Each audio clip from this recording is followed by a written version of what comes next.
Yayu dan rekan saya Danu dan Henry. Kami perwakilan dari SMA Negeri 1 Cineam. Pada kesempatan kali ini kami akan mempresentasikan produk kami yaitu bolu singkong yang berjudul pemanfaatan singkong sebagai bahan alternatif pengganti tepung terigu dalam pembuatan bolu bebas gluten. Latar belakang pembuatan bolu bebas gluten yaitu banyaknya produk olahan yang berbahan dasar tepung terigu yang menyebabkan berbagai penyakit. Selain itu, tren konsumsi makanan bebas gluten semakin diminati. Dengan demikian, singkong merupakan salah satu alternatif pengganti tepung terigu yang bebas gluten.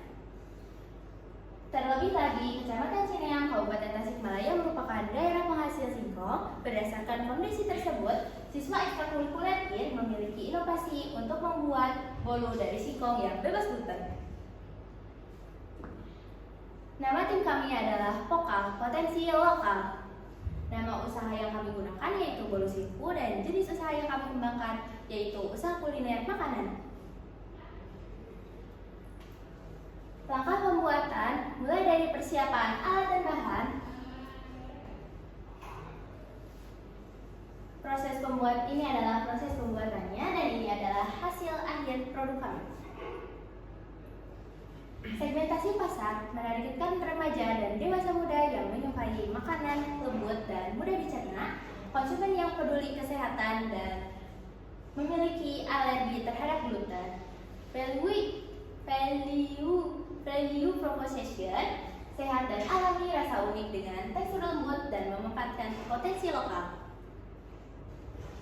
Customer relationship, komunikasi yang efektif, edukasi pelanggan serta survei kepuasan pelanggan, komparasi dengan pesaing besar sejenis. Bolu singkong menjadi bahan alternatif bebas gluten yang lebih ekonomis dibandingkan tepung terigu karena mudah ditemukan, serta bolu singkong lebih sehat karena tinggi serat, bebas gluten, dan rendah lemak.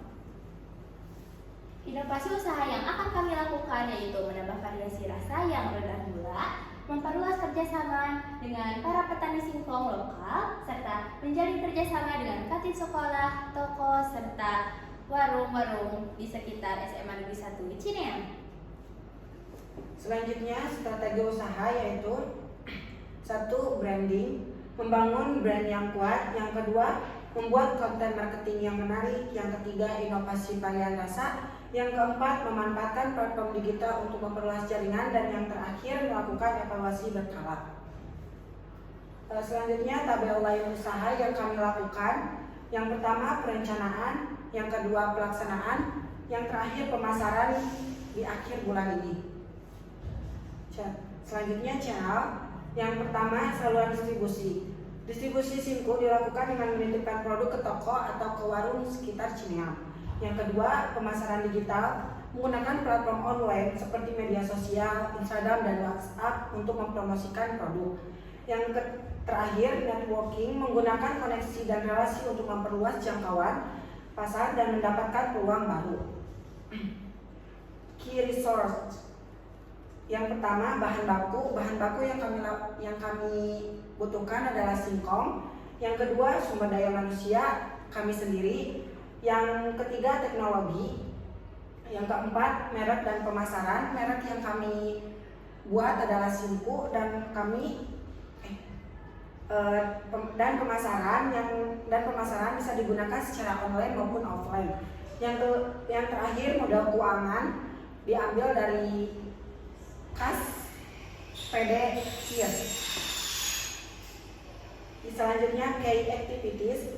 1. Pengembangan menu yaitu bolu singkong.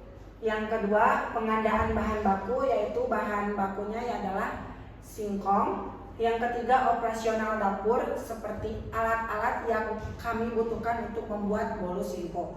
Yang keempat, pelayanan pelangganan. Kami harus melayani pelanggan yang ramah, baik, dan sopan. Yang kelima, pemasaran dan promosi. Pemasaran bisa dititipkan ke toko atau ke warung-warung terdekat di Cineam. Dan promosi, kita dapat mempromosikan secara online maupun offline seperti di Instagram atau di WhatsApp. Yang keenam, manajemen keuangan. Menggunakan uang kas PD KIR. Yang terakhir, inovasi dan pengembangan. Selanjutnya, key partnership, pemasok bahan baku, yaitu satu Bapak Farhan Galuh, yang kedua Ibu Eva Farida Ulfah. Selanjutnya, analisis SWOT. Yang pertama, strength, yaitu bahan lokal melimpah, lebih sehat, cita rasa khas. Dan yang kedua, weakness, kurang merekat karena tidak menggunakan tepung terigu karena bolu kita bebas gluten. Yang kedua, lebih lembab karena singkong memiliki kadar air tinggi. Yang ketiga, daya simpan lebih singkat. Yang terakhir, butuh teknik khusus. Yang ketiga, opportunities, yaitu pasar makanan bebas gluten. Yang kedua, inovasi produk olahan singkong. Dan yang terakhir, kemitraan dengan bisnis lokal. Yang keempat, yaitu persaingan dengan bolu terigu. Bolu berbahan terigu lebih umum daripada bolu berbahan singkong. Yang kedua, varian kualitas singkong. Yang ketiga, ketergantungan pada teknik. Dan yang terakhir, persepsi konsumen.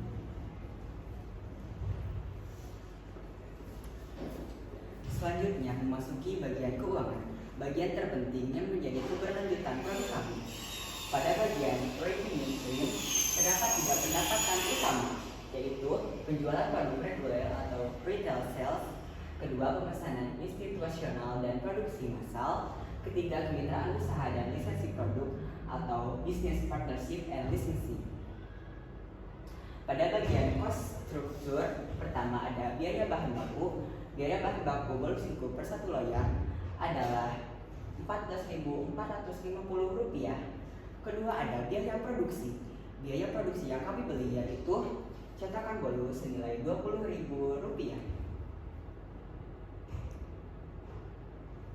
Adapun harga biaya per 1 loyang adalah senilai Rp14.450 dengan beban gaji karyawan sebesar Rp5.000. Jadi, harga pokok penjualan atau HPP adalah Rp19.450.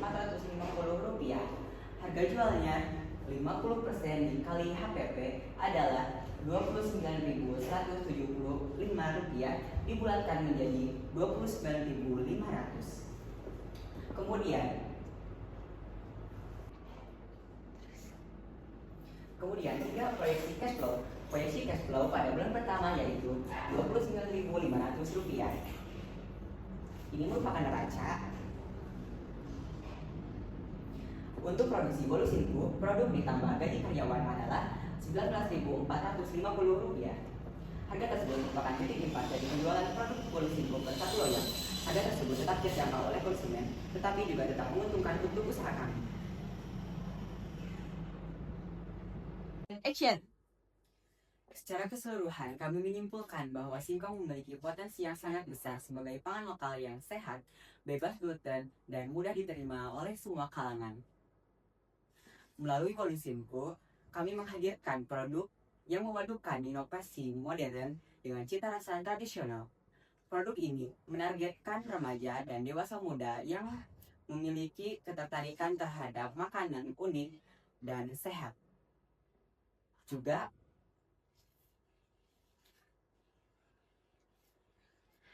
konsumen yang peduli terhadap kesehatan, yang memiliki alergi terhadap gluten, yang mencari makanan bebas gluten.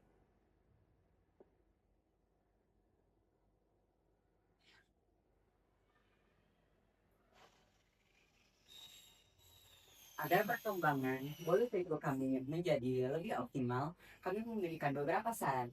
Pertama, meningkatkan kualitas dan variasi produk agar konsumen memiliki lebih banyak pilihan. Kedua, membuat kemasan yang menarik agar yang sesuai tren anak remaja. Lalu memperluas kerjasama dengan UMKM untuk meningkatkan skala produksi. Lalu memberikan edukasi kepada masyarakat terkait pangan bebas gluten. Yang terakhir, meningkatkan pelayanan pelanggan agar bolu singkup tidak hanya makanan bebas gluten yang enak, tetapi juga dipercaya.